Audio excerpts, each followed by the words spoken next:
మన పార్టీ కార్యకర్తలు కానీ శ్రేణులు కానీ ఎవరు కూడా అటు సోషల్ మీడియాలో కానీ బయట కానీ వంశీ అరెస్ట్ గురించి ఎటువంటి నోరు జారకుండా నీట్గా అసలు దాని గురించి పట్టించుకోకుండా ఉండండి అంటూ జగన్ గారు అయితే ఇన్స్ట్రక్షన్స్ ఇచ్చారంట.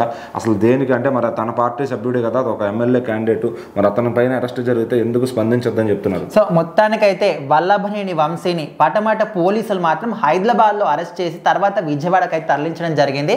సో మొత్తానికి ఇప్పుడు వైసీపీ పార్టీలో ఎట్లా అంటే రోజాకు సంబంధించింది కావచ్చు, కొడాలి నాని కావచ్చు, పేర్ని నాని కావచ్చు, ఎవరి గురించి చిన్న ఇష్యూ వచ్చినప్పటికీ ఇక్కడ పార్టీ మొత్తంలో ప్రతి ఒక్కరు కూడా మాట్లాడతారు. కార్యకర్తల దగ్గర నుంచి నాయకుల దగ్గర నుంచి ఏకంగా సీఎం జగన్మోహన్ రెడ్డి, మాజీ సీఎం జగన్మోహన్ రెడ్డి కూడా అందులో కలగజేసుకొని ఖచ్చితంగా మాట్లాడుతూనే ఉంటారు. కాకపోతే ఇప్పుడు ఎందుకు సైలెంట్గా ఉంటున్నారో, వల్లభనేని వంశీని అరెస్ట్ చేసి తీసుకెళ్ళినప్పటికీ కూడా ఎందుకు ఒక్కరంటే ఒక్కరు కూడా మాట్లాడలేదని ఇప్పుడు పెద్ద క్వశ్చన్ మార్క్ అనమాట. అయితే ఇప్పుడు ఆంధ్రప్రదేశ్ రాష్ట్ర రాజకీయాల్లో ఇప్పుడు వైసీపీ పార్టీ అసలు కనీసం పార్టీ పేరైనా ఉంటుందా లేదా, నామరూపాలు కూడా లేకుండా పోతుందని చాలా మంది కూడా అనుకుంటూ ఉన్నారు. అయితే ఇప్పుడు ఈయన అరెస్ట్ చేయడానికి కారణం ఏంటంటే ఒక కిడ్నాప్ కేసులో మాత్రం ఆయన మీద ఆరోపణలు వస్తున్నాయి.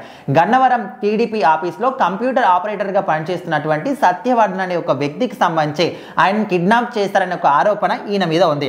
అండ్ ఇంతకు ముందే కూడా ఒక పిల్లాన్ని కిడ్నాప్ చేస్తారనే ఆరోపణ కూడా ఈయన మీద ఉంది. కాబట్టి ఇప్పుడు ఒకవేళ ఈ కేసుకు సంబంధించి ఇక్కడ వైసీపీ వాళ్ళు కానీ ఒక కార్యకర్తలు కావచ్చు, నాయకులు కావచ్చు, ఎవరైనా రియాక్ట్ అయినప్పటికీ కూడా అందరి మీద కూడా అంటే మొదటికి మోసం వస్తుందా అనే విధంగా చాలా మంది కూడా అనుకుంటున్నారు.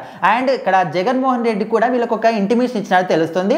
దానికి సంబంధించి ఒక స్క్రీన్ షాట్ కూడా వే2 న్యూస్లో అండ్ ఇంకొక అమ్మాయి కూడా ట్విట్టర్లో కూడా దాన్ని షేర్ చేసుకోవడం జరిగింది. ఏ విధంగా అంటే వంశీకి సంబంధించిన అరెస్ట్ కేసులో ఎవ్వరు కూడా రియాక్ట్ అవ్వద్దు మీ జగన్మోహన్ రెడ్డి అనే విధంగా ఒక టెక్స్ట్ మాత్రం కనిపిస్తోంది. సో అది కూడా ఫేక్ న్యూస్ అని తెలిసింది. సో మొత్తానికైతే అది చూసినప్పటి నుంచి చాలా మంది కూడా అనుకుంటూ ఉన్నారు. ఇప్పుడు చాలా మంది కూడా తెలియదు అది ఫేక్ న్యూసా రియల్ న్యూసా, నిజంగానే జగన్మోహన్ రెడ్డి ఇచ్చాడా లేదని చాలా మంది కూడా తెలియదు. కాకపోతే చూసిన వాళ్ళ ప్రతి ఒక్కరు కూడా ఏమనుకుంటారు, ఖచ్చితంగా జగన్మోహన్ రెడ్డి చెప్పాడు అందుకోసమని ఎవరు కూడా రియాక్ట్ అవ్వలేదు. ఒకవేళ నిజంగానే జగన్మోహన్ రెడ్డి ఆ వార్డు చెప్పకపోతే మరి అందరూ కూడా ఎందుకు సైలెంట్గా ఉంటున్నారు?